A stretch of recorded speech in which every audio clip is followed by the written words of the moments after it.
The Zone Coverage Podcast Network.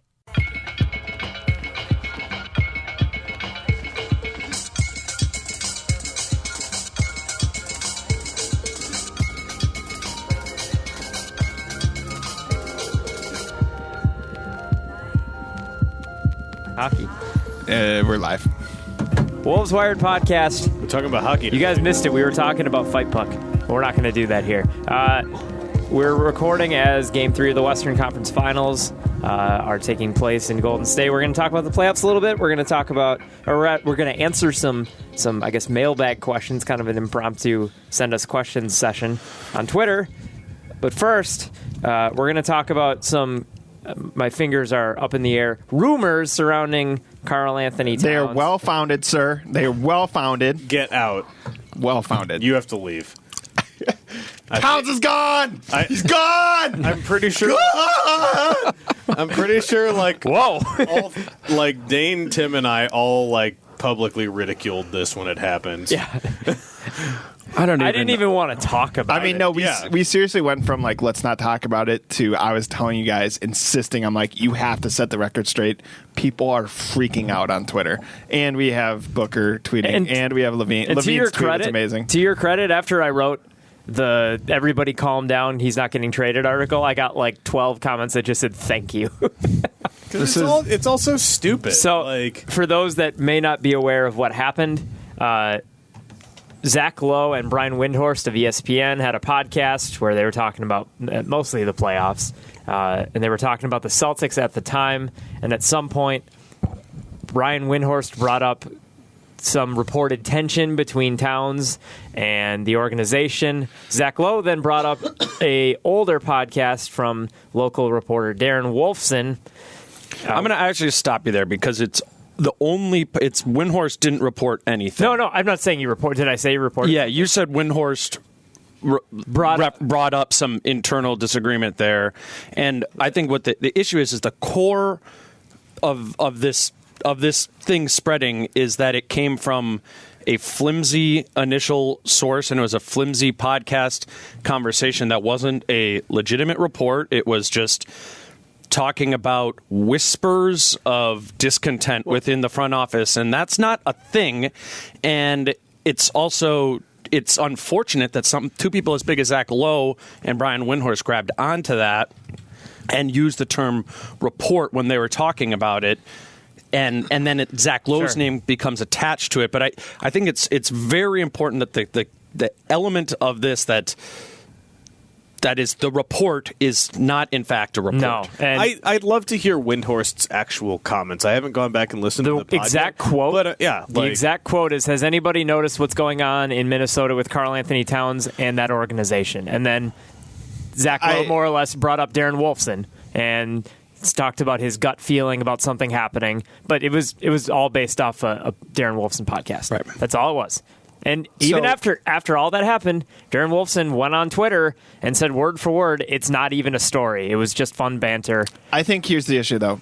Let's go back to the comment you made. You said that there is not discontent in the Wolves front office, right? That was what you just said. Like I just said that? Yeah. Between Towns and the front office? No, what I'm saying is that Doogie is implying that there definitely is. I can't say I know for sure that nothing is going on. I'm sure it's not a completely peaceful place, but I don't think it's like being, I don't know, like made out to be like Sparta in 300.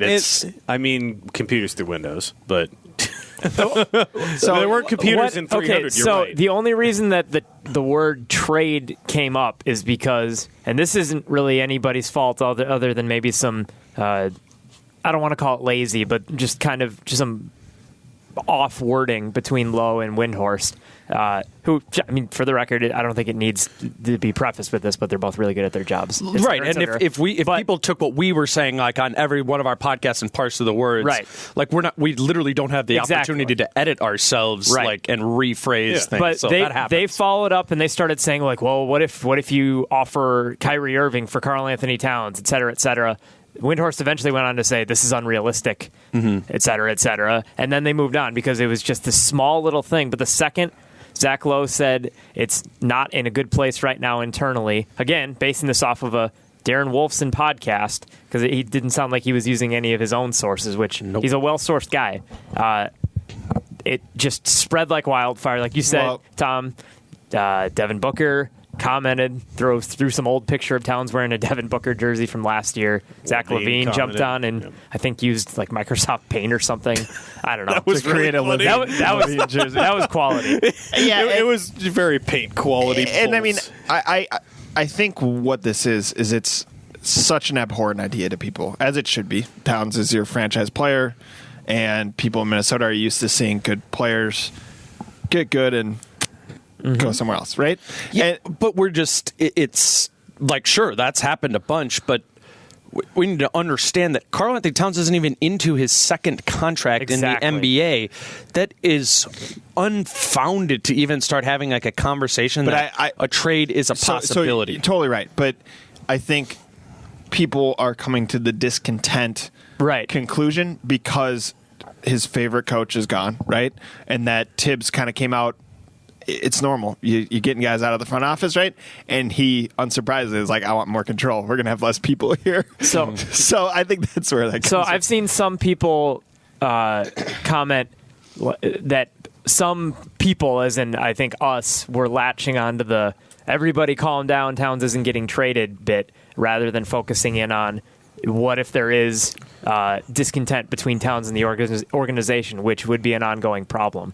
But I think you can have concern over any potential discontent that there is between Towns and the organization, but also say everything that's come in the last 48 hours is silly and it needs to stop. And I don't think that there's enough to go off of to assume that Karl-Anthony Towns is upset at the organization, especially when the person that originally, quote-unquote, reported this, or rather just kind of brought it up in passing in a podcast, disputed everything that was pretty much brought up on the internet that same day. And that's why I took the mindset of just dismissing it all as a joke, because the report and what Bleacher Report puts out there, and everyone subscribed to the push notifications from Bleacher Report is that Cat is reportedly looking for a trade, and then they put in Zach Lowe's name in there.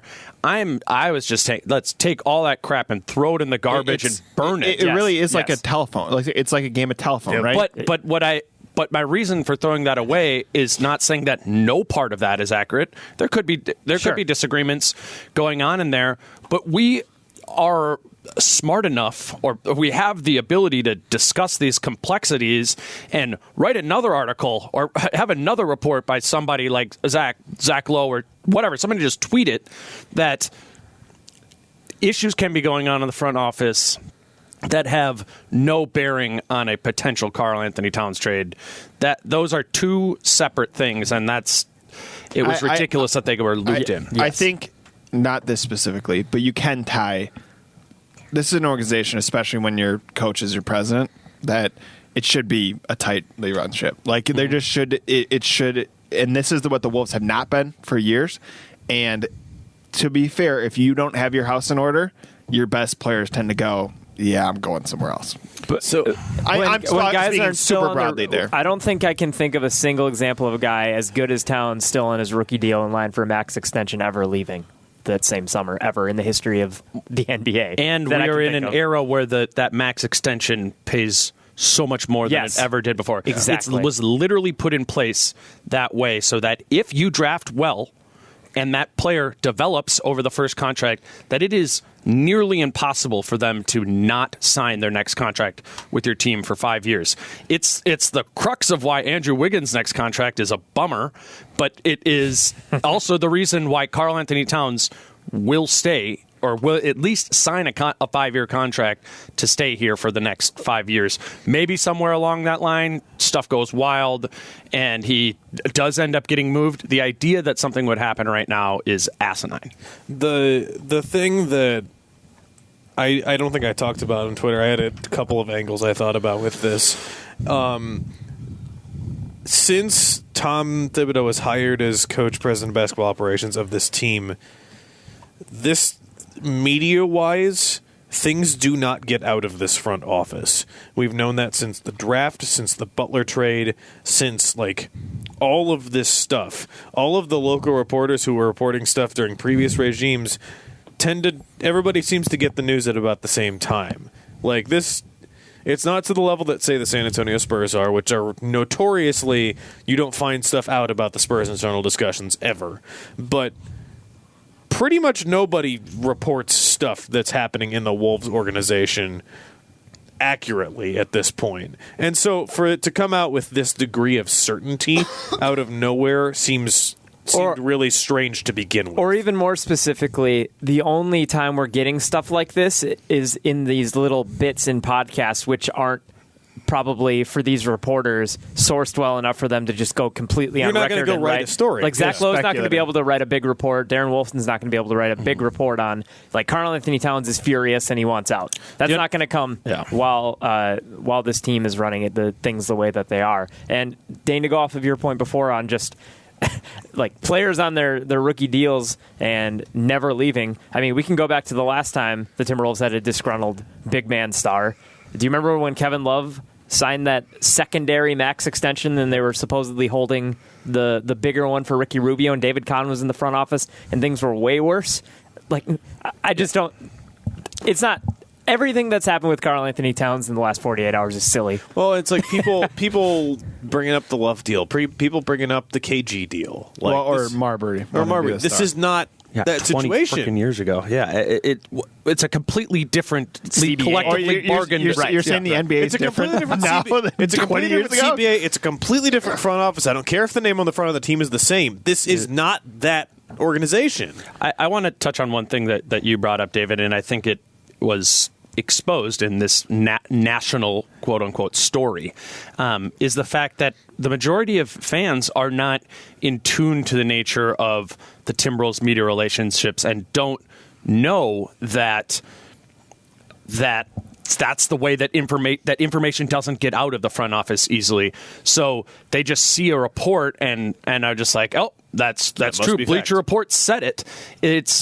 We're dealing with fans who aren't. Not every fan is like a super NBA wonk who's like following Krasinski on Twitter and Jerry Zgoda and like some of those more plugged in guys and who could easily be confused by a podcast called Scoops when someone's talking about trade rumors, right? I mean that's and so I mean listen. I think some aggregation is actually a good thing. It's probably how we get information in some capacity from out of market, right? When it's just you need something quick about Houston or something like that. But this is the issue with it, is that this is something I heard, right? And you're like, what is the original source? You're like, it's two dudes talking on a podcast. It's on Bleacher Report. Sorry, it's just Bleacher Report. They're not aggregating this correct. This is lazy and they're messing shit up. Like, you can't do that. You can't. It's so unfair to send out that push notification and put Zach Lowe's name in it. That's wrong. And the truth there, and again, I'm very familiar with Bleacher Report, but I know they're backed by Turner and all this. But at the end of the day, I don't even think they claim to be a journalistic entity. They are truly just a business. But how can a journalistic entity have Howard Beck on their staff? I mean, it is a fair question. Fans don't know that it's not a journalistic entity. If we're even up, like, whatever, that's where people get their aggregation, and that's what people go to. BR Team Stream. That's where the majority of people are going. The majority of clicks on Timberwolves articles come from Bleacher Report Team Stream. They don't come from tweeted out things on Twitter, or people aren't going and like, oh, I'm going to go check out what StarTribune.com/Jerry Zgoda/Timberwolves says. Bleacher Report's brilliant in the fact that they've aggregated all this stuff together and put it out there, but then they inherently hold a responsibility towards reporting something that's truthful. No, and clearly, again, that's the issue of, do you want the clicks or do you want to? You know what I mean? If you're not looking for that, you're going to present it differently. You'd be like, dude, this was speculation from a podcast. It's not news. This runs uncomfortably close to the discussion of fake news in outside of our and it's area. And it's something that's an issue again beyond sports, but still affects us here in sports media. Yeah, because it's like obviously over less serious stuff. It's the same kind of issue. It's the information is gotten out there, but the fact checking and the like background Discovery to see if. I mean, you should be able on a podcast to speculate about trades if you want to. Of course, yeah, of course, and that's all they did. They listened. I mean, they prefaced it in a kind of a weird way that made some Wolves fans uncomfortable, and then it got onto Twitter, and then it blew up. But we're here to tell you, don't worry. Nothing. He's not going anywhere. And if you want the anatomy of it, you basically broke it down using the quote tweets and stuff like that. Exactly. And even if he was available, the Celtics still couldn't trade for him. So there's that. That wouldn't happen. They could not put together. I think people are at the point with the Celtics, they're like they could do anything, right? If you lost your two best players. I have a buddy who asked me that night. He sent me like 3 Celtics trade proposals because he was so into the idea. Dude, stop. I mean, No. Brad Stevens, to be fair, is coaching for his job. So his back's against the wall, man. He'll give up some first. Shout out to multiple Celtics fans who I saw on Twitter saying they wouldn't give up Terry Rozier for Karl-Anthony Towns. I respect your dedication to your boy. Oh, wow. I've seen it. They believe in Scary Terry a whole lot. to be really clear, Brad Stevens' job very secure. Someone asked him, right, in the press conference. Yeah, that's right. Big Cat from Barstool. Yeah. Let's talk about Dane. You're working on an article for this week. It's about another guy and trades and monies and other things. It's about Andrew Wiggins. We've talked about him as sort of a trade. We brought up him in trade scenarios before. We're not out here saying, he's going to get traded. In fact, I think, Dane, if I'm not mistaken, the premise of your article suggests that it's going to be pretty tough to trade him. Is that correct? Yeah, I think having an Andrew Wiggins type conversation makes sense and is worth digging into a little more, Sure. even if that too is unlikely. There's reason to speculate that Andrew Wiggins could possibly get traded due to his level of production comparatively to Towns. And but what I'm writing about is that it's very unlikely due to the things that are irrelevant to his production, which are his contract, as it's not just that it's big, but it literally can't be traded until after the moratorium, which is the offseason, essentially the entirety of the offseason free agents being signed. So that's July 6th. The times and when it would make sense for Andrew Wiggins to be traded, draft night, right? You can't. He has this poison pill in his contract that doesn't make it impossible, but would make it very, very difficult for him to be traded on draft night. So then maybe you got a deal somewhat in place with the team to that you're going to trade from after the moratorium's over on July 6th. How many teams out there are going to be like, yeah, we'll just kind of take a step back and not dink around in the offseason at all, and wait for Andrew Wiggins? I mean, there's these numerous complicating factors as to why trading Andrew Wiggins is extremely difficult. Upon the one biggest issue is how many teams out there are going to recognize him as a positive asset, and that's something we've gone into a lot. But it's these like levels of things where it's like, okay, maybe there's a 25% of the league that views him as a positive asset. Okay, now of those 25% teams, how many of them would be willing to wait until after the trade deadline? Okay, maybe we're down to 5% now. And then of those 5% teams, do they have contracts that can end up making? I mean, it just do they have trickles the Wolves down. that want and yet have cap space? Yeah, exactly. So I mean, and I don't want to dig into it too much because it's like super minutia-y. But if you want to read tomorrow, as you're listening, it'll be Monday, and it'll be up on the site. Just kind of, this could happen, but there's a lot of barbed wire in the way of trading even Andrew Wiggins, which just kind of goes to show you who's not a great player in comparison to Karl Towns, who is a great player. That trades are just really hard. And even when the players are good, when the players are good, and the pieces are in place. The pieces aren't in place for Andrew Wiggins to be traded. And again, in our news aggregation cycle, it seems like maybe that's a realistic possibility. Maybe if you polled 100 Timberwolves fans, I bet you 25 to 50% of them would say, yeah, I think Andrew Wiggins will get traded this offseason. I mean, that's misinformed, but I don't think we understand to what degree the likelihood of this I also should point this out. People right now hate Tibbs, thinks Wiggins is a bum, right? All this stuff. They do? Yeah.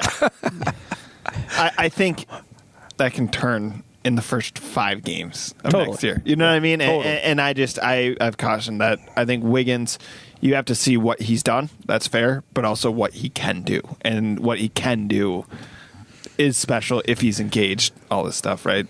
Yeah, maybe. I mean, I'm saying No. core athleticism, like just raw athleticism. Yes, he's a freak athlete. We've talked about this a lot before. It's just a question of like, what is it? Just the motor? Like if he's at it 100% of the time, is that going to fix his offensive inefficiency? Yeah. I really don't know. I have no idea at this point. I feel like and that's my concern and my fear with him. Yeah. I'll have an article out whenever this process is concluded. Tim and I talked about this earlier. I talked about this last week. The mock draft and draft agency process that I'm doing on Twitter right now.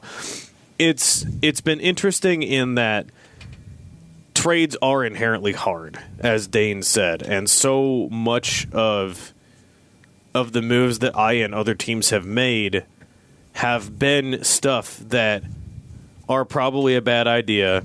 One team is probably giving up too much that a team in reality would never do, but that you have the opportunity in the setting that we're in to do it and to provoke discussion around it and to see where, from a fan and from kind of like a semi-media perspective, some of the other guys involved in myself are media people, what fair value might be. And it's been really interesting to me where the evaluation of the stuff that we've done has come out and how much easier and how much more sense it would have made in a lot of the situations, in particular the ones that I've been involved in, to just stand pat and not do anything. Which that's informative in its own right to what the Wolves will probably do this offseason. Like, because so many of the things that I've done have felt forced, have felt like I've given up too much, and have been roundly criticized for doing so, and probably fairly. But it's been informative in its own way in that it is just easier to sit on what you have and not make a bold move and not make something that might mortgage your future on doing something for now. Without giving too much away for what you're going to write about in every move you've made, what's the biggest example of that? So the biggest example is the trade that I made with Andrew Wiggins, which I actually talked about on last week's podcast, and I ended up giving up 2 first-round picks instead of 1. Sheesh. 2 far future first-round picks. 2022 and 2024. 21 and 23 protected that will probably convey to 22 and 24. Oh yeah, you could, because you can trade 21 now. Yeah. Okay. Yeah. Because yep. Go ahead. Sorry. So something only I care about. Yeah, and there are a couple people involved in the process who care as much as you do, which is why I know I could do that. So it was a 2021 protected pick that conveys unprotected in 2022. Same for 23 to 24, or 24 to 25 if Stepien rule crap. And Jeremy Lin and Damari Carroll to salary match, and I use that example in my article too. And it makes sense as a dumping. There's numerous ways out there to quote unquote dump Andrew Wiggins, but I think that's one that makes sense. That's one that makes sense roster construction wise too. But so this Nets GM that you were talking to, just for whatever, is this a Nets person? Yes. And this person would not take Andrew Wiggins' contract without two future first-round picks. 2 future first-round picks. Oh, boy. So why do you do that, though? Like, then You don't. Yeah. You don't. That's the answer. You don't do it for 2 don't. firsts. Okay, I just want to make sure. Like it was the perspective is like I went into this exercise. I wanted to see if I could make a Wiggins deal work and what it would take.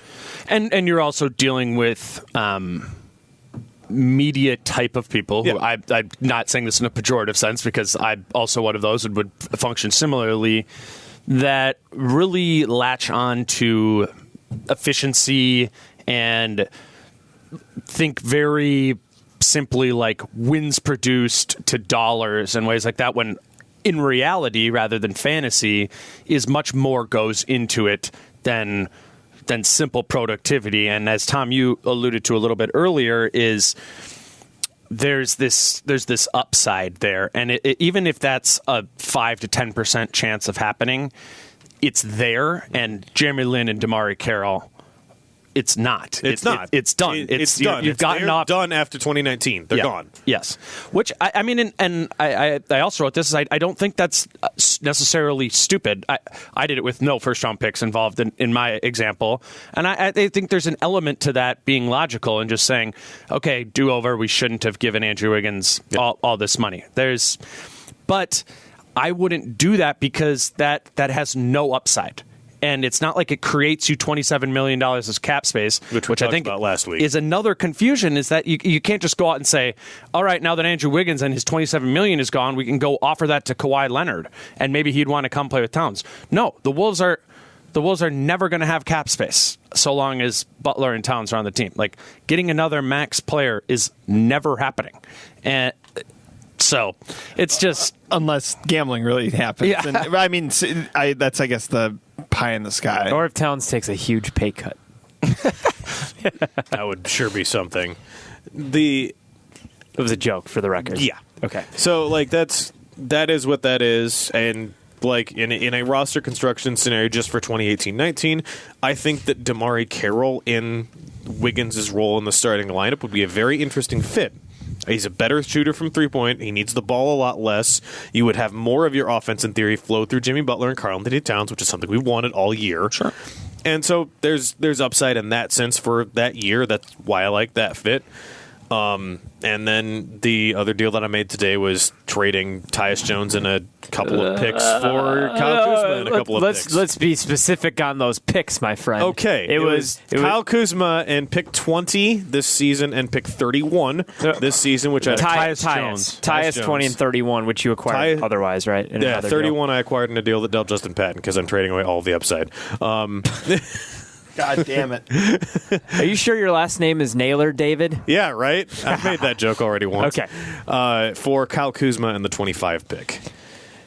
And that was in a scenario in which I had acquired Jeremy Lin, so I have 2 point guards. I had looked into trade scenarios for all three of Lin, Teague, and Jones. That's a good trade for you. Yeah.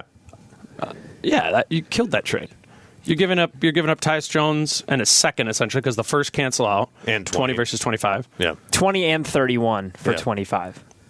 And then Kuzma for Tyus. Yeah, but, I mean, Kuzma is better than Tyus and has 2 more years. Has 3 more years on a rookie deal. That part is better. I'm not as big on Kuzma. I would make it, yeah. Yeah. And is at a position of need. In terms of value for the contract, I like that a lot. Because I think I like Tyus more than It Kuzma. also, in theory, reduces your need to re-sign Nemanja Bjelica. Mm-hmm. Because you have a guy who can fill in that bench role, a guy who might fit better next to Gorgie Dieng coming off the bench. Mm-hmm. Like, there's a lot of arguments for that fit involved, and it lets you do some interesting things with your lineups. Like, I like that deal a lot for everything except for the sentimental value of how much I love Tyus Jones, and that's it. Like, and I'm getting crucified for giving up too much in that deal, by the way. Well, I don't know. I mean, it's just players on rookie scale contract. I mean, he's going to be a second-year player. Yeah, he got 3 more years of team control. Well, and then restricted free agency. Yeah, like, so yeah, it's been enlightening, and I'm not as good as your other trade is bad. Yeah, that's true. Wow. That's true. You're right. In my opinion. But the good thing about this scenario is I don't have to be the GM in 2021, so that's not my problem. There you go. Right? That's very Stan Van Gundy of you. You're right. Which actually presents an interesting Wiggins Blake Griffin parallel too. Yeah, it's true. So I'm going to write about the whole process when it's done and dusted. I found it really interesting to be a part of that, and it puts a different perspective on like what making trades is like, because it's working with a lot of people around the league and around NBA Twitter who probably know more about this stuff than I do. Sure. Like in terms of cap details, like they know. It's just cool to do an exercise where everyone knows is pretty well informed on this stuff. I always like the Dunked On's mock off season and mock trade deadline because they get Kevin Pelton and Nate and Danny and Dan Feldman, who all are very, very familiar with all the values of the players, and they talk about all during the season how good player X is versus Y given their money, and then they get into a legit mock situation and they're all like, oh crap, we messed up, and so to play that stuff out is interesting because there's constantly changing variables, like you said, and you know what, that's sometimes what happens to coaches and GMs in the real world, too. Scott Layden said as much at the end of season press conference. He said, in retrospect, I wish I would have done things a little bit differently at the trade deadline. That was very interesting, yeah. And what he also said at the end of season press conference was that they are going to look to be active in trades this offseason. But he put it with the caveat, it requires two teams. And that goes back to what we were saying before. Trades are hard to make. Trading Andrew Wiggins would be hard to make. Trading Tyus Jones, I mean, it's just, unless you're in a situation like where the Cavs were at this trade deadline, where you're like, we know we just actually need to like shake stuff up to make it different, it's tough. Go ahead, Tom. Look at the Cavs as an example, though. Like, the Kyrie trade, pretty dumb. Like, it just was. And then in retrospect, in hindsight, I mean, I remember being like, I thought the Celtics got fleeced in that deal, but I didn't know Isaiah Thomas was going to be the way he was. I didn't know DeMar Carroll was going to be the way he was. Well, and we somehow all like group thought and spoke into existence that like the Brooklyn pick was legit like manna from heaven. Yeah, it turns out it's the eighth pick. Yeah, like. That was always a possibility, too. The other question is, you saw those tweets coming out where they're like, hey, Dwayne Wade played pretty well, right, in the playoffs. And oh, yeah. So I get what you're saying, especially on the second one. It was a culture thing that they had to do. Yeah. But even on those, like, they figured out a way to make two big trades, and in some sense have put themselves in jeopardy of losing. Well, and the most interesting example of that in this offseason is going to be Kawhi Leonard, right? Mm-hmm. Because the Spurs have always been the front office that's been renowned for doing the right thing, making the right trades, doing the moves that will most benefit their franchise, turning players around that might not be as and desirable. Not doing things like Aldridge, right? And not doing really stupid stuff. Yeah, like so if Kawhi Leonard is in a position where they feel they need to trade him and are soliciting ideas from around the league. They'll hit up Brooklyn and say, "Hey, got Jeremy Lin, DeMar Carroll, and 2 firsts. Well, come talk to me." Well, it's been reported that the Philadelphia 76ers are interested in trading for Kawhi Leonard. It's been reported. Are we okay? If we were just ripping on the term reported, who reported that? What was that? I don't remember. I don't know. I guess it's somewhere on the internet. Whatever. Darren Wolfson. Just Darren Wolfson reported that. Yeah, love you, Doogie. That was the trade scenario that happened in our world where Kawhi went to Philly. All right. So that did happen. That did happen. Who went to San Antonio? Did Simmons Saric go? And Saric and Fultz. Saric and Fultz and Covington and. Maybe Covington. I'd have to go back and find it. Yeah, I didn't need that for the money. Yeah, probably. And then the draft and stash guys, and they got the 10th pick. Yeah. Yep. Wow, you remember that? Impressive. Like from his draft thing? No. That's been what happened. Oh, okay. Okay. Gotcha. So that's the scenario that we talk about the unrealistic ones that involve the Wolves. Like, I don't think either Wiggins or Jang are likely to move this offseason just because it's prohibitively hard to move them. I think the other ones around the league might be more interesting to watch because there is maybe more impetus behind those to move. Yeah. I think in that same Zach Lowe podcast where things got a little out of control, for 45 seconds, he just said, I just have a gut feeling that something crazy is going to happen there this summer. And what I think Zach Lowe is just doing, is that he really believes this offseason in general is going to be crazy, right? Which I agree with, and he just took some of that and applied it to the Wolves because hey, they're a team that isn't quite perfect. Probably could theoretically make some moves, but I do think that this offseason is just going to be awesome. Probably not for the Wolves. I think the Wolves, honestly, it's going to be pretty much status quo. Re-sign Derrick Rose and then sit. Yep. For the most part. I think they could get interesting in pursuing a mid-level exception wing or via trade going out and doing something to bring in a 3-and-D wing. It'd be tricky through Gorgie, or if you want to get real aggressive, throwing in Gibson or Teague or something like that, which that doesn't really make sense when you put it through the Thibodeau filter. But I wonder what kind of value Justin Patton has on the trade market. I think that's a really good question. Trading him, yeah. Is he just like a first round pick right now? Or do people view him as that?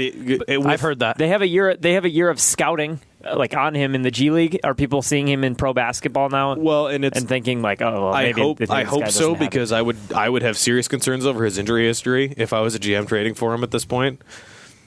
Late first. Like, it'd be a late first. Seems about right. That's not how I would be. I think that's that seems. I mean, yeah. We don't know.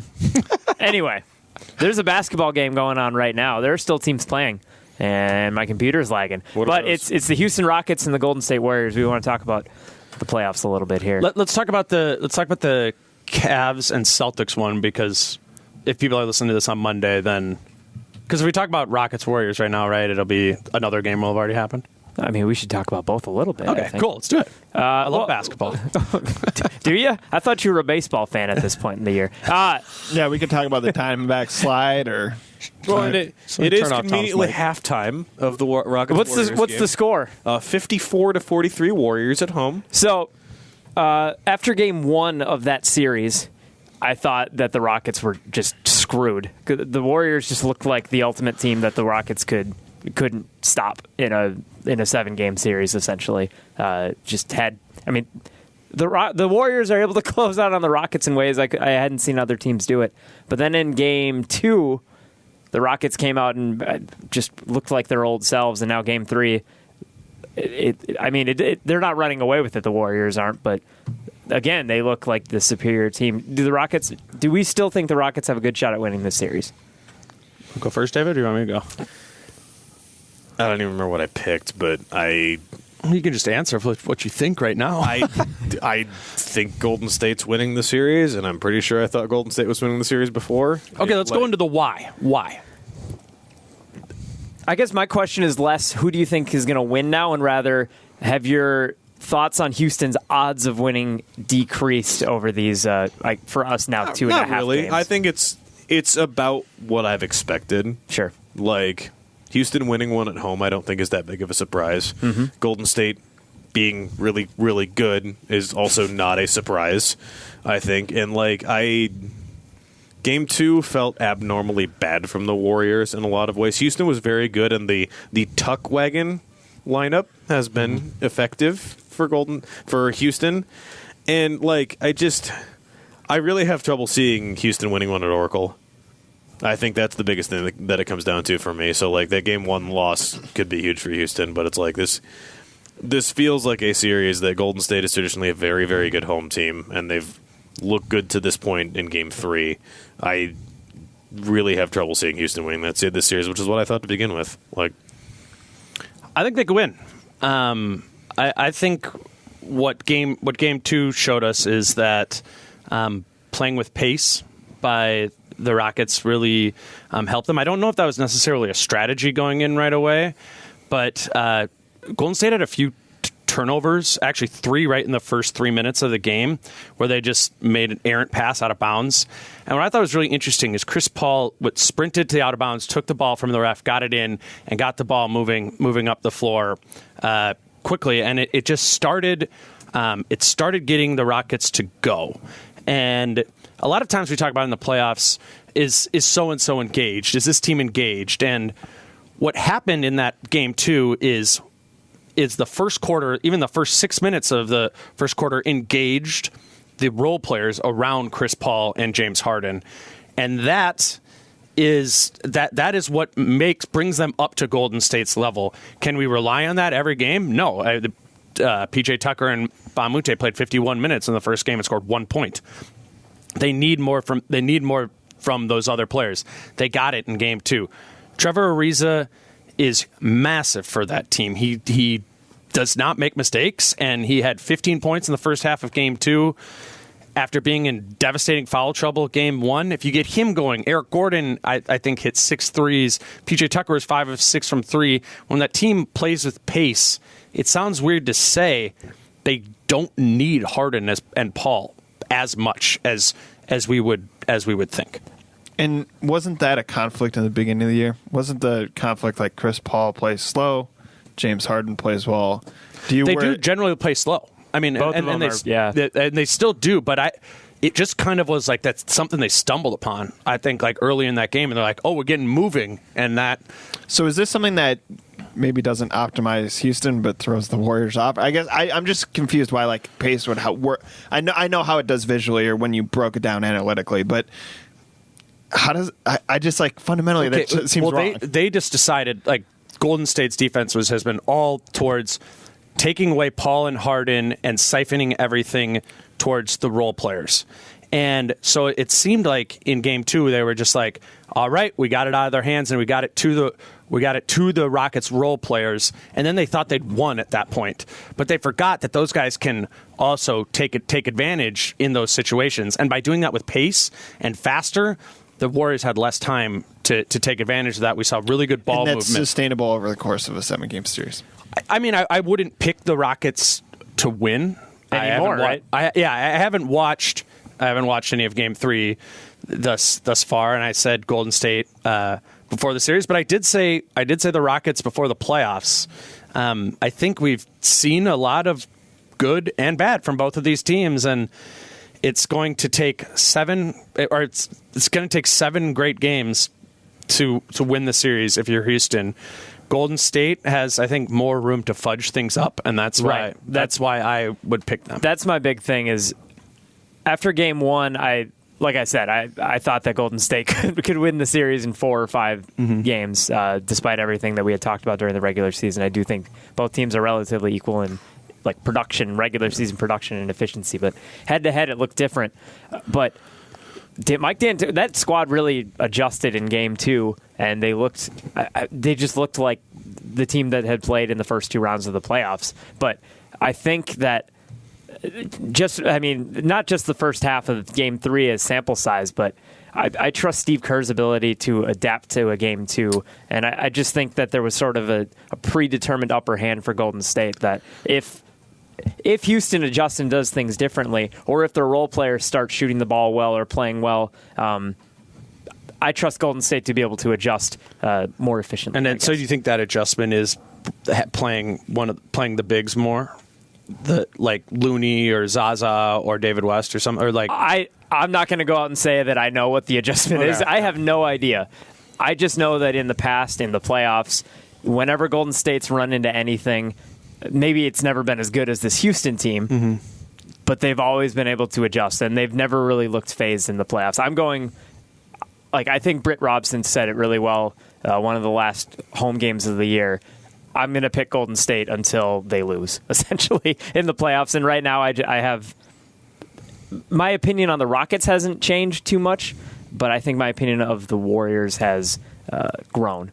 Individually, you mentioned Trevor Ariza. I have this is a sort of an off tangent, but like I've found a newfound appreciation for him this year that I haven't had for him in a long time. That guy does not make mistakes very often at all. I love watching him play. I'm really interested to rewatch this game because just looking at the stats at halftime, it looks like there's a Rockets lineup that really didn't work. In the right now at halftime, Golden State's leads by 11, and Eric Gordon is minus 17 in 19 minutes on the floor, and no one else is particularly close to him. So something is weird there. And are they going deeper into their bench than just Eric Gordon? Because that's what they did in game 2. They pinched their rotation down to essentially like 6.5. That's about what it is. Green's played 7 minutes, and Bob Boute's played 4. And God, Bob Boute's been a nightmare. He's minus 11 on the night. Chris Paul's minus 12. It's interesting that like it's an 11-point Golden State lead, and the teams have been shooting both just as bad from 3. So Golden State's winning elsewhere. Golden State's 4 of 18 from 3. Houston's 4 of 15. And they're not playing any more bigs? Like Zaza hasn't played? Zaza has not played at all. David West play? Nope. It's interesting. I just think using those it's bigs Bell, more. Looney, Livingston, and Young. That's it. Off the bench? Yeah. Okay. Jordan Bell's playing? Bell has played 4 minutes. Oh wow, he hasn't. That's an adjustment. He didn't play at all. I mean, so playing Bell gives you the switch. Looney's in foul trouble. Looney has 3 fouls. Okay, so I have a feeling that might be why. It's just interesting because we talk so much about the importance of switching and stuff, but then you also you're like, oh my God, just play Jordan Bell because he can switch so much better than Looney or Zaza or JaVale can. But we forget the good things about playing a big guy who can't switch is Zaza frees up Steph for threes all the time. Steph missed all 4 of his first quarter threes in game 2. And to get them going, like there was a point that they played Zaza. Everyone was like, "Oh, Zaza's trash," and he's just hurting people. But there is value in playing those type of big players that can get, be physical and get. I don't know, get the Warriors going. I'm really glad that Nick Young is a critical part of the Warriors postseason rotation. God, that makes me so That happy. is a fair thought. All right, let's talk about another series now. Just to get off Nick Young, if nothing else. The Celtics and the Cavs. That series didn't go the way I expected. It's been 3 blowout games. The first 2 were for the Celtics, and I think a lot of people thought that the Cavs were kind of dead in the water, but then they came out and won by 30 in Game 3. LeBron played like LeBron needs to essentially play, it seems like, to win games in the playoffs right now. But if I remember right, Kyle Korver played really well in that game. Larry Nance randomly played well. It's the stereotype about a series doesn't really start until a home game loses a game, right? Yeah. Boston's won both games in Boston. Cleveland blew out the first game in Cleveland. What's with these blowups, though? Why? That's the one thing that always confuses me about the playoffs, and it's been a consistent thing for a long time, I think, the teams seem to win by a lot when they win in the playoffs. So I don't think the 2 games in Boston got to be blowouts until later in those games. Sure, Cleveland was involved, whereas Game 3, Cleveland was up on top from the start of that game until the end of that game, and it was never close. Well, I think what happened is they completely changed the way they were playing. Cleveland did, in that they switched the starting lineup to starting both Tristan Thompson and Kevin Love, which leads to more minutes for Boston. They need to counter with Aaron Baines and Al Horford on the floor, and that's 2 bigs out there. So then you lose what makes that Boston defense great, is its switchability. When you have both Baines and Monroe out there, that's an issue that changes Boston. What's Boston's greatness, Boston's superpower, is being an elite defense. You put Baines and Monroe out there at the same time, you're not an elite defense. And so I thought that was a really smart move to go to both Tristan Thompson and Kevin Love in the starting lineup. Do you mean Baines and Horford? Oh no. Did I say Baines and Kevin Love? I meant... You said Baines and Monroe. Oh, no. Well, no, I didn't. Not in the starting lineup, but they had to play Baines and Monroe together. Okay. But by starting Tristan Thompson and Kevin Love, that allows that to happen. Mm-hmm. It also allows LeBron James to guard Al Horford. Yep. Which was obviously massive. Al Horford only took 4 shots in the game. Wasn't even getting touches in the first half. They started trying to go to running point Al Horford as the point guard there, and then what the Cavs defenders did is they just walled up and face guarded everyone else. So Al Horford, he's not going to take LeBron off the dribble from the top of the key. There's just nothing to do there. So I mean, everyone does a whole ton of Brad Stevens back patting, but Ty Lue deserves a lot of credit for that game too. Those were really good adjustments, and being at home also helps too. That's probably what blows it up into a 30-point game. You do the good coaching moves, and then feed on the energy of the fan base and that engagement I was talking about earlier. That players get going early, and that's what leads to a 30-point game, I think. Yep. So the joy of LeBron against Toronto was that he could kind of mess around and do LeBron things and sweep a team, right? And just looked like kind of incredibly comfortable and at his peak in what should have been a high-stakes series, right? The flip side of this is it fun to see LeBron back against the wall in a must-win game in Cleveland and kind of do it? That's why I love the first round. Yeah, and I guess that's kind of what I'm getting at too. Yeah, that was LeBron had to work his butt off to get them out of the first round this year, and this looks like a series that's going to go much the same way, where he's going to have to do out of his mind, out of his body efforts to get them out of this series and into a finals in which they will be a significant underdog against whoever gets out of that Golden State Houston series. Wasn't this the chief complaint with the East? Was that LeBron's great, but he never had competition. I mean, in some ways, isn't this what people were asking for? The Pacers to push them, to get pushed against a Boston team that's well coached. I really think that narrative of the East being trash got blown out of proportion. I think the West is way better because it has some top-level teams. If you take Golden State and Houston out of the equation, I think it's not that different, East to West. I mean, the Pacers were better than people thought. That's not that bad of a team. That's a 4-5 matchup. And this year's Cavs team is not the same level of elite efficiency that Exactly. the past like 8-9 years of LeBron James led teams has been. So that's part of it too. But that's kind of the devil's advocate point. Would you guys notice at all, just like watching LeBron play in that game too, that like even really early on, he just seemed to be like straight conserving energy. He's like, Well, isn't this reported out by Windhorst? well, yeah, but that was before that game. I just thought it was so weird to like watch him in that game. Like, all right, we got up by like 15 in the first quarter, whatever the score was, and second quarter he was like completely differently. They started like running that pick and roll, and instead of LeBron like backing it out to isolate, then they started hitting Kevin Love and Tristan Thompson on the switch. He's like, all right, I don't need to push as hard anymore. It's just a crazy early time in a game to be like, I'm gonna start conserving. Isn't this? I think looking broader though, like I get it's LeBron at 33. Most great athletes, right? You start to see a little bit of decline, and the narrative coming out of the 0-2 start was, has Boston made LeBron look mortal? Isn't this kind of the happy medium that it's like he's great when he needs to be, wants to be, whatever, but he also needs to be human sometimes and like not be crazy LeBron all the time. But this is the question, right? Is Golden State has pushed him to this point in the finals the last 2 years.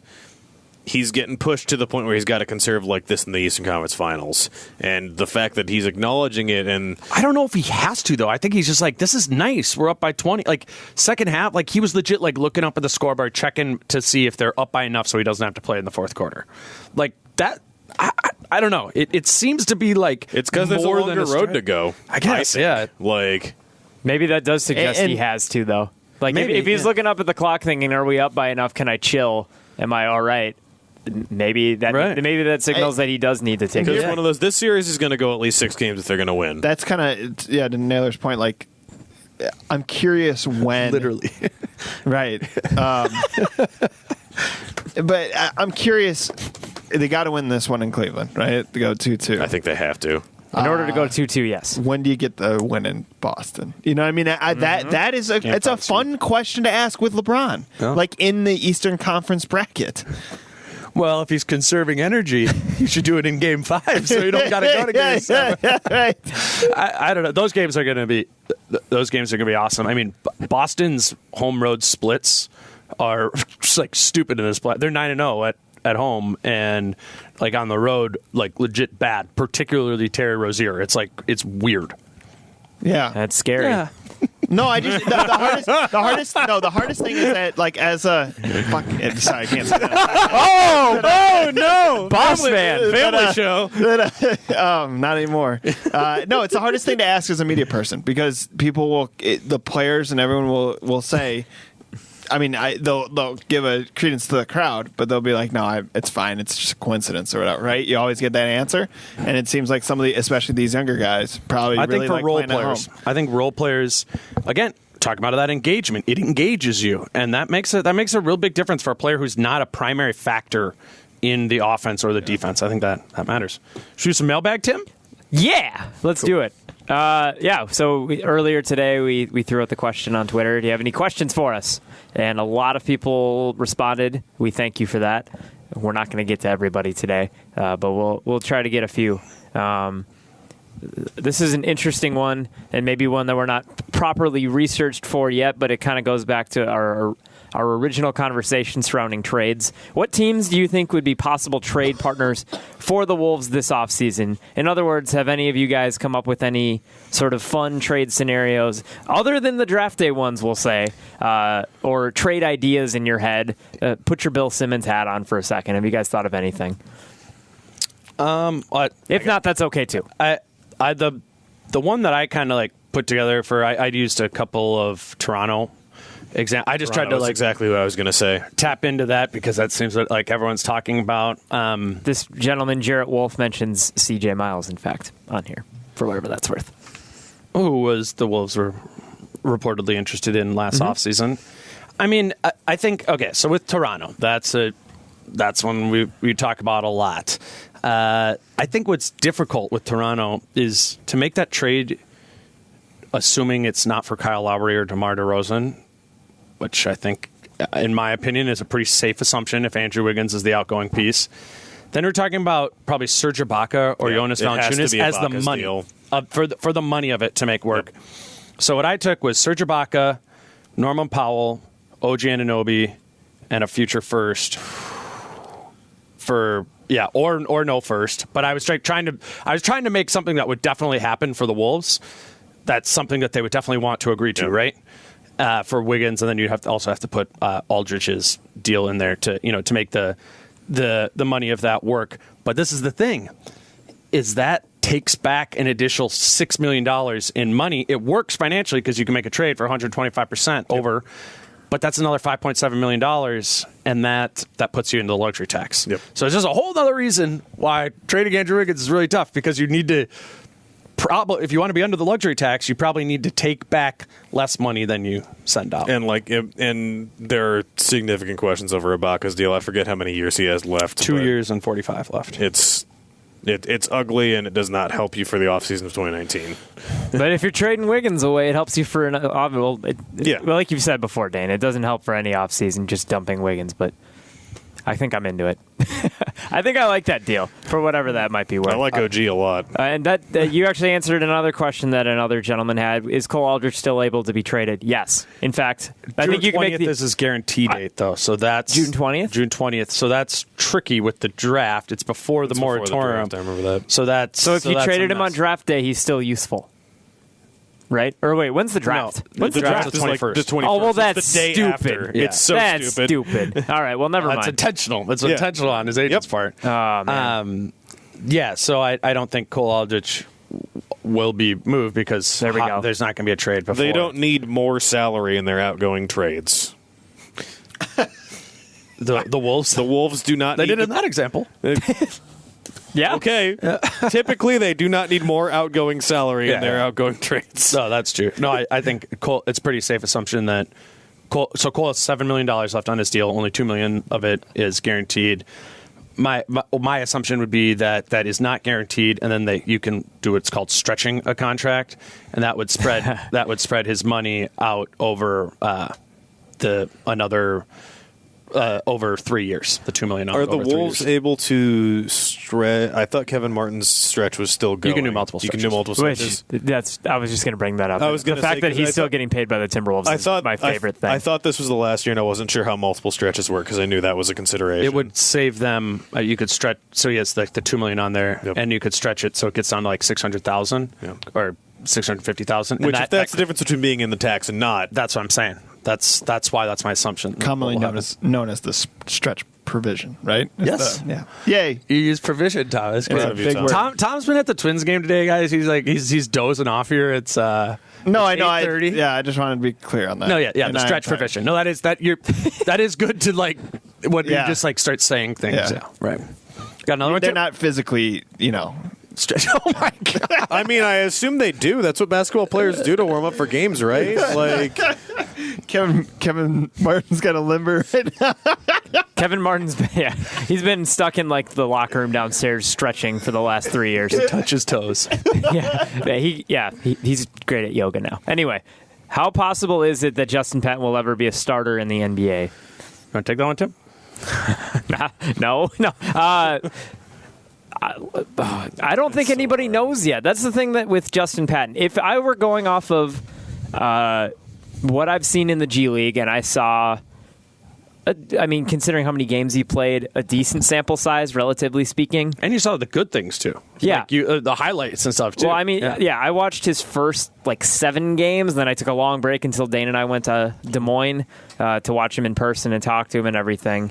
I'll start by saying, and I've said it on the pod and I wrote about it, he thinks he's going to be a starter in the NBA. He thinks he's going to be an all-star in the NBA. He thinks he's going to play with Karl-Anthony Towns next to him in the starting lineup. And early on, there's flashes where he has good footwork in the post. I think he's a better passer than people might realize. He has blocked some shots. He has athleticism. He runs the floor well. And those are all great, but his defensive IQ is not there. His offensive game in the G League, mind you, is very, very, very, very inefficient. And sometimes, I mean, we've talked about Wiggins doing this, and part of this might just be recovery because his foot injury was bad, and it sounds like he re-aggravated it to a certain degree. He took plays off pretty straight up. If that's a consistent thing, when he ever gets healthy, it's going to be very hard for him to be a starter in the NBA. The pieces are there.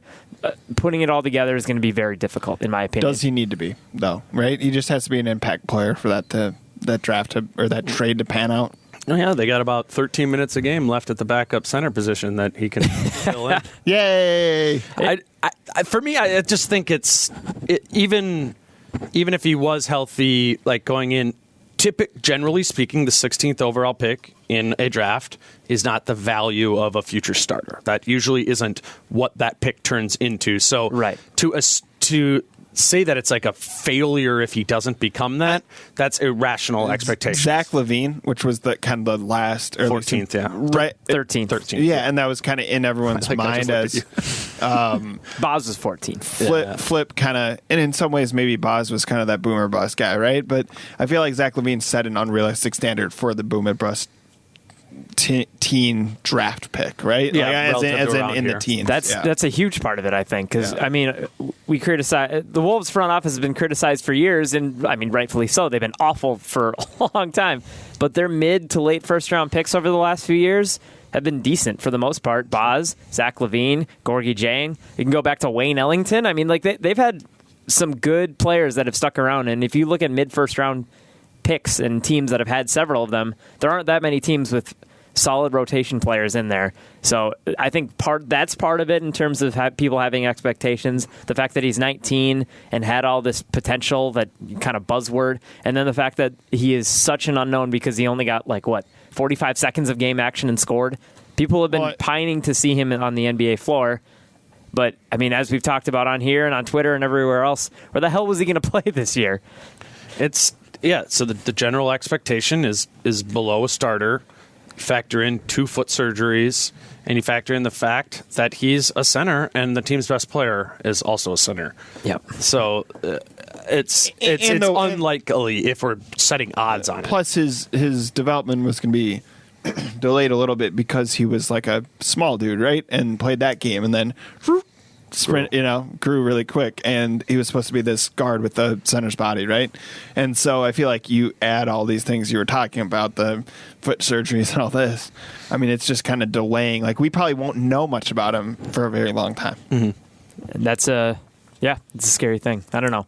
But, no, it's not scary. He's making such little money, but it would be nice if I think that trade became more even. That's the other thing you have to think about is people are like, vengeful God Tibbs strikes down on the Bulls and gets Butler, right? And now we're like, I was kind of and we were like, and he got the 16th overall. Yeah. That's what that was huge. Kind of that was huge. A scale tipper, I think, on that deal, and it hasn't added any value yet. All right.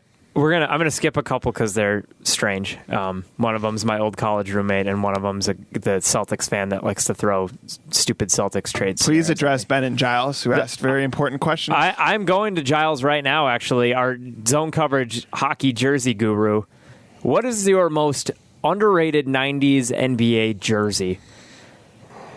So underrated. Underrated is hard. So can I ask? Can't you say like best? Because I have a favorite, but it's definitely not underrated. Can I ask if these are underrated? What about the Rockets rocket jersey? The navy blue ones like that? Are those underrated? Do everyone like them?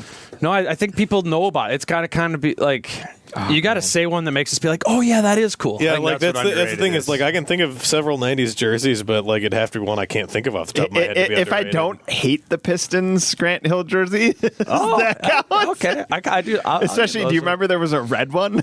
Yeah. Oh, wow. Yeah. I'm looking up some old ones to see if I can find anything. I looked up Cavs 90s jerseys first, and boy, those are interesting. Black and blue. I love those ones. Do you? I don't. Man, I don't know, because my favorite ones are like your Vancouver Grizzlies is probably my personal favorite. Yes. The Sonics had great jerseys. Raptors with the Raptors with the big raptor on it was great.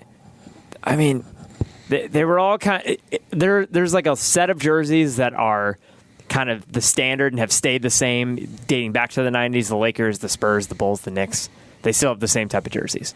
And then you have you have these teams like the Raptors, and I feel like they're already well known. Can I put in for the black pinstripe Magic jerseys? Yeah, But those are underrated though. I have an underrated one. Okay. Simply because it doesn't, like a lot of those other ones, doesn't exist at all. Well, I guess nor does the team totally, but the like navy blue and like with red lettering New Jersey Nets jerseys, like when they were in the finals against those Lakers, like early 2000s. Okay, sure. With like some the Jason Kendall Gill. Kenyon Martin era? Yeah. Yeah, okay. Keith Van Horn. Give me a Keith Van Horn jersey. A quick An Aaron Williams jersey. A quick Google search has led me to the Bucks road uniforms in the late 90s that were dark green and had the buck popping on the side. Oh, wow. Oh, actually, Yeah. I almost bought a T-shirt, Not a great, Ray though. Allen T-shirt with that like design those. on it. And then you got you like them? Yeah. There's an old Hawks jersey I'm looking at with the big Hawk logo, Yeah. and it's like kind of fades in and out of black and red. Man, They're all what awesome. about Every team should go big back to logos? those. Just the big Nuggets, logo. Nuggets with the jerseys. city. Yeah. Oh, yeah. I remember- That's like 80s, though. The Nuggets Maybe. had the brown ones for a little bit. Those too. were so ugly. Those were not underrated. Those were like the Antonio McDyess era. Yeah. Dikembe laying on the ground. My memories of most of these jerseys are having like a set of pencils as an elementary schooler with like all of these teams like color schemes on them. That's why I remember Yeah, the Rockets such a good logo. call. Yeah. Like Kids don't get that anymore. because that's the age that all of us are, where we were in elementary school during the 90s. Yes. You guys like the Sonics jerseys? Kids Yes. even use pencils anymore? Like type on Okay, it. how about the Bullets in the 90s? I remember Those that. are pretty sweet, and Yeah, I those don't are think anyone underrated. talks about their jerseys. Boom. They were more simple back then. And It's then, the Wolves Wired underrated jersey of the 90s. we're calling it the Washington Bullets. There you go, Giles. And I think those are all the ones. Did Ben have one too? If he did, he quote tweeted yes. it. Yes. He must have quote tweeted it. What? How's the Tibbs catapult coming along? Oh, Something like that. Oh yeah, no, I believe he spelled it with KAT catapult. It's possible. Yeah, I remember seeing that tweet. Ben's Ben's the one that brought in the Derek Williams jersey into the studio. Yes, good quality addition to our studio. Thank you, Ben. That jersey is not underrated. Well, okay, so that jersey is properly rated. returning. Also fake. For sure. What? A fake Are you saying Derek Williams never wore There's that no jersey? mark on the patch on the side. Oh, It's gotta be on the front. The numbers. It's wrong. also like made out of Numbers, like right? Walmart. Yeah, it's made out of Walmart jersey. Yeah, it's made out of Walmart. No, it's legit. Oh, legit. Oh, it's legit if you just sew on a patch. That's Derek not Williams legit. clearly wore that jersey against the New Jersey I will get Nets. my Johnny Well, Flynn okay. jersey is somewhere. If we're talking about Dead serious. properly rating 90s jerseys, where are the blackened trees? Are they properly I rated? overrated. I think. Are they- I think they're properly rated as pretty cool. I think they're properly rated is pretty cool. I like the blue one better. I'll be honest. Oh, get out. No, absolutely not. Yep. I think I agree with you, Tom. Yeah. Like the originals. Yeah. Yeah, I agree. The black trees like we have on the blue, like royal blue and green. Like the original team. Yes. Oh, I agree. I thought you were talking about the blue and with tan. the. But no. And actually, controversial opinion. I like that jersey. Okay, Tom, you're out of here. Oh boy. What about skins? Where does My jersey hot take with the Timberwolves is the original redesign, like the Mike Miller year when they had the tree on the side, but then the otherwise pretty much that Derek Williams jersey only had the tree on the side. I liked that better than their altered version. those the are following fine years. for a while? They They only had them for a year. no. I'm saying that era jersey, which just lasted too long. Sure. Okay. I think that's all we have for questions. One fan that listens to our podcast a lot and asks a lot of questions, Dave Lovas. Sorry if I mispronounced your name. Can we land DeRozan? Do we want to? I don't think so. I don't want him. Don't either. Technically, yeah, probably. Technically we could. There's probably a way. I'd have to There's look almost at definitely it. a way. Do the But- Raptors want Wiggins? Like we can get older Wiggins for younger Wiggins. That's the joke. It's one of those deals where like a trade could probably happen, but I'm not sure. Like a trade could probably happen financially, but would either team want to make the deal? I don't know. Maybe. Yeah, and I know, David, you're somewhat joking about older Andrew Wiggins versus younger Andrew Wiggins. DeMar DeRozan is way better at basketball than Andrew. Significantly better. No, you're right. I think But will Andrew Wiggins be that good when he's however old DeRozan is? when DeRozan was 23, He was started in better. the All-Star game this year. I know. Started. He that's did not fall what I off a asked. lot. That's not what I asked. I said, will Wiggins be this good when he is as old as DeRozan currently is? No. Hell no. What? No way. Okay. I mean, what would you say? DeMar DeRozan is the 20th best player in the NBA right now? Sure. I'd say, I agree he's not a starter in the sense that he's like top 10 or something like that. It's just, could Andrew Wiggins? Yeah, like 1%. And yeah, I was going to say, I don't think either of us believe that he will, which is the point. Before we're actually done, I want to give a shout out to the Minnesota Lynx. Yes. Who did start their season today. They lost on a buzzer beater. That game was wild. Yeah, that game was very crazy and fitting with Lynx Sparks games of years past. And you should watch the Minnesota Lynx play basketball games. Follow Mitch Hansen. He's doing a good job covering the Follow team. Mitch Hansen on He sure Twitter. is. What is his Twitter? M_Hansen13. Yep.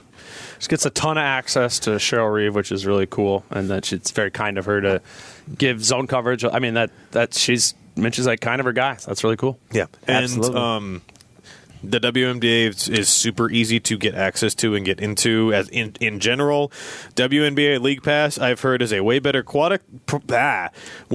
NBA. It's aquatic. That's what I heard. You can watch it underwater. Tom has to go to bed.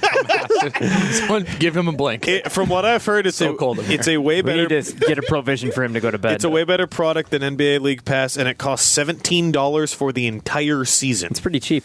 That is an enormously great deal. That's 2 burritos at Chipotle. Ooh, like burritos. Definitely not Qdoba, am I right, Tom? Heyo! All right, tired. I'm getting us out of here. Tom, that pipe is I have closed one. at the I have other one end. announcement. I have one thing too. Okay, is it? Okay, no, go ahead. Nope, you have it. No, okay. What? We'll throw a shout out to our co-host David Naylor. Yeah, We're getting engaged. Mine. David Naylor is an engaged man.